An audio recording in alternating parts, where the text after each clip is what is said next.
Odapark krijgt opknapbeurt. Grafplaten ontdekt in tuin Deken.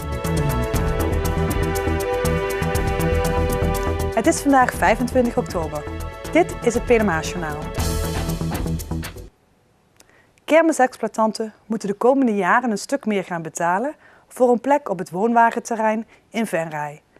Tijdens de kermis kunnen de exploitanten hun woonwagen plaatsen op de parkeerplaats bij sporthal De Wetteling. Tot nu toe vroeg de gemeente hiervoor een vergoeding van €75 per exploitant. Dit bedrag blijkt niet toereikend te zijn om alle kosten van te betalen. De kosten bedragen €8.760. Uitgaande van 60 plaatsen komt dit neer op €146 per kermisexploitant. Omdat de gemeente het bedrag niet in één keer bijna wil verdubbelen, heeft het college besloten tot een jaarlijkse stapsgewijze verhoging. Over 3 jaar is het woonwagenterrein kostendekkend. Het Odapark krijgt een groene opknapbeurt. Deze opknapbeurt is in het kader van het Groene Toekomstplan dat op dit moment voor het Odapark wordt gemaakt.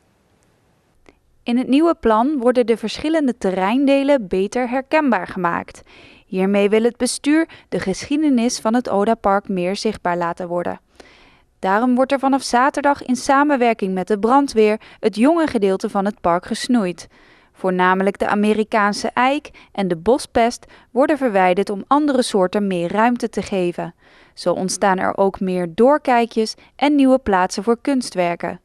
Voor de bezoekers betekent het onderhoud dat er de aankomende tijd mogelijk wat overlast is als zij in het park gaan wandelen. In het geval dat de paden waarschijnlijk een paar weken onbegaanbaar zijn. Of misschien ook niet, dat is een beetje afhankelijk van hoe dat de bomen vallen. Maar daarom hebben we ook gezegd van, we doen dit niet in een aantal jaren, wat we het oude gedeelte wel gaan doen. Maar dit willen we in 1 keer doen, want als ik het in een aantal jaren doe, dan moet ik misschien 5 jaar op rij de paden herstellen en nu hoef ik het maar 1 keer. En dan is de overlast ook veel korter.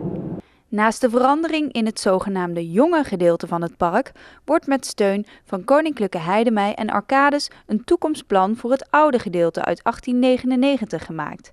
Het bestuur wil dit gedeelte zo goed als mogelijk in de oude staat terugbrengen.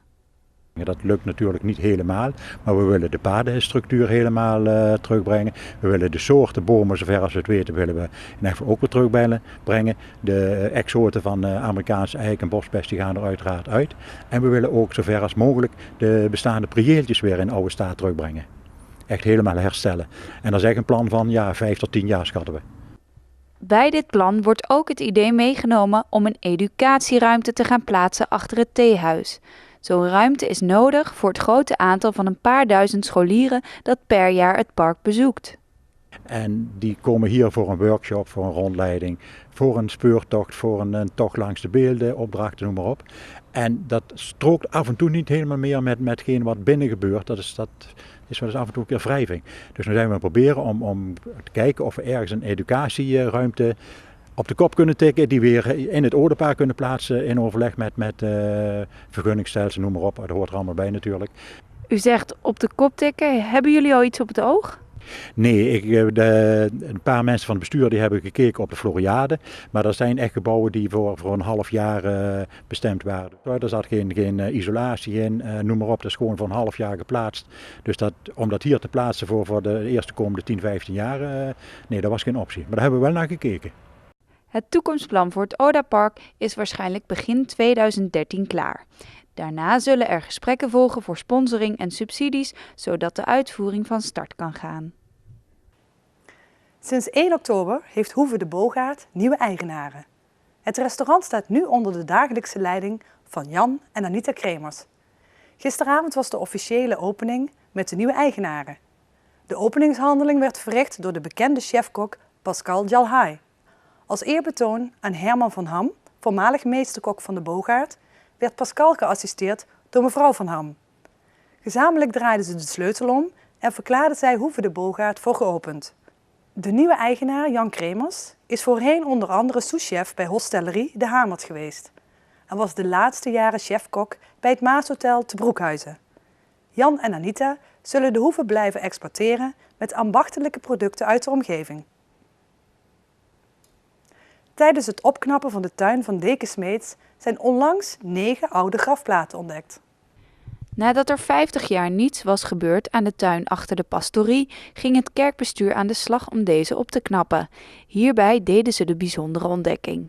Daar was wel bekend dat er het pad naar het tuinhuisje, dat daar stenen lagen, platen lagen die een bepaalde waarde hadden. En die heel waarschijnlijk uit de grafzerk kwam.